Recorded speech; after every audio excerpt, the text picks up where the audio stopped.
Hello, my name is Faith Boyson and I am a HACC nursing student. I am doing the test for physical assessment. And today Professor O'Neill has given me a physical assessment test 1 of Jane Wilson. There's nothing on the back and my partner has the patient script.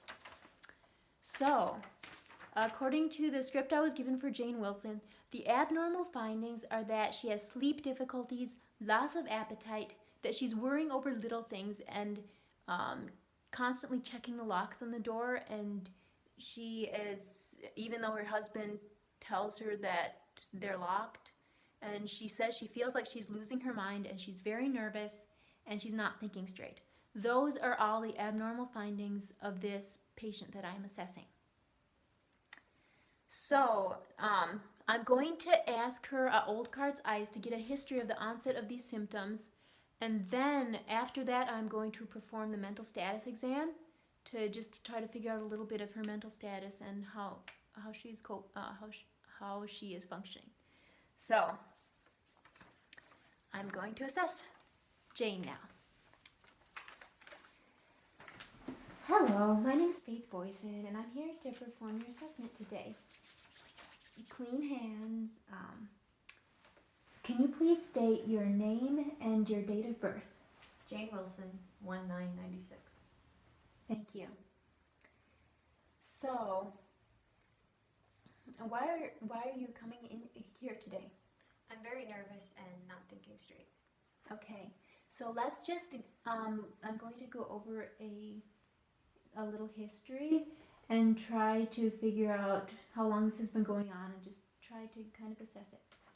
So, onset. When did these symptoms start occurring? This started over the last 2 months. Okay, location. Where did they start? It's not a certain place, but I'm afraid I'm losing my mind because I'm so anxious and worried. Mm-hmm. How about the duration? How long has this been going on? This has been continuous over the last couple of months. Are there any special characteristics that you want to mention about your condition? I've been worrying over little things so much. I'm afraid of someone breaking into the house, and I often check and recheck the locks despite Steve reassuring me that the doors are locked. I don't seem to be able to relax at all. And are there any factors that aggravate or alleviate your symptoms? It's definitely worse when I'm tired. Nothing seems to make it better. Okay. Do you have any related symptoms that you want to tell me about?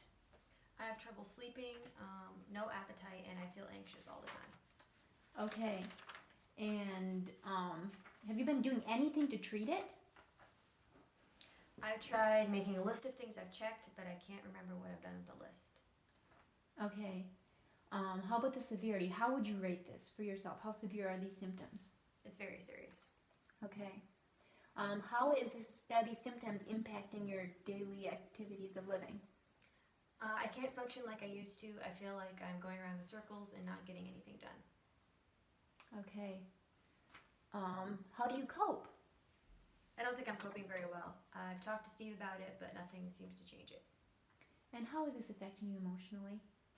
I'm afraid that I have done something wrong, that I have something wrong with my mind or my brain. I worry all the time and it makes it worse.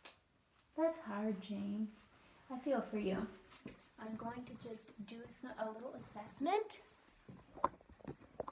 Let me adjust this camera so I can see you a little better.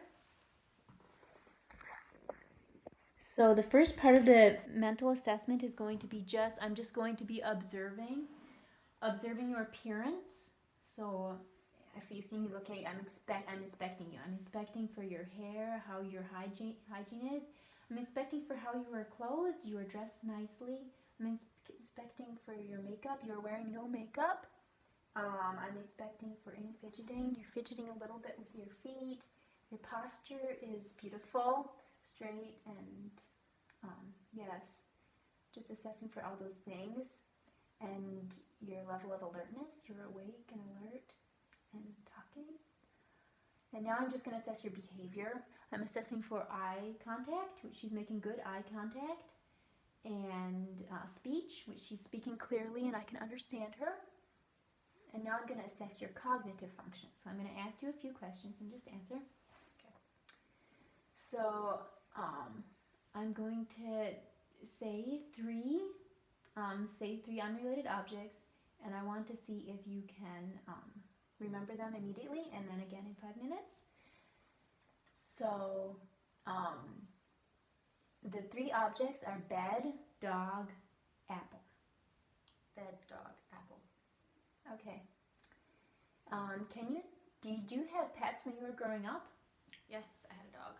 Can you tell me a little bit more about the dog? Her name was Penny. She was a herd dog. So when we would run around outside, she would try to herd us and nip at our heels. And she didn't have a tail. Okay. That sounds like a fun dog. And now just another question for you. If you did not have a car, how would you get home today? I would walk. Okay. You already told me your name, you know your name, but do you know where you are right now? I'm at Faith's house.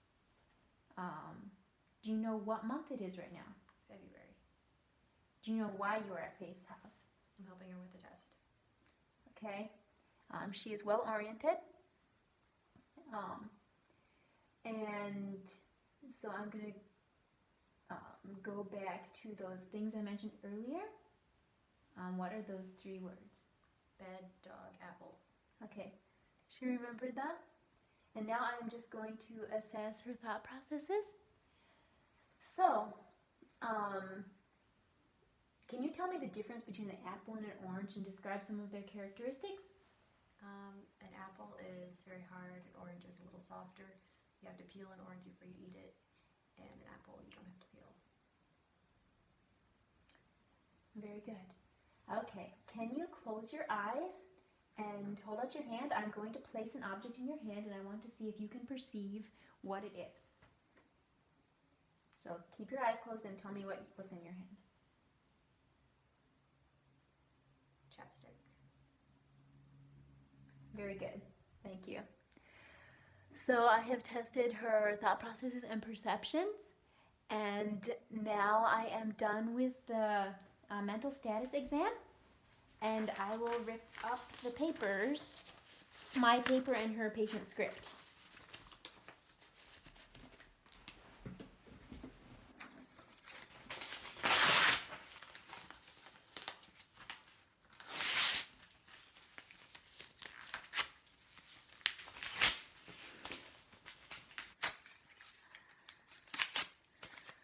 Thank you, Professor O'Neill.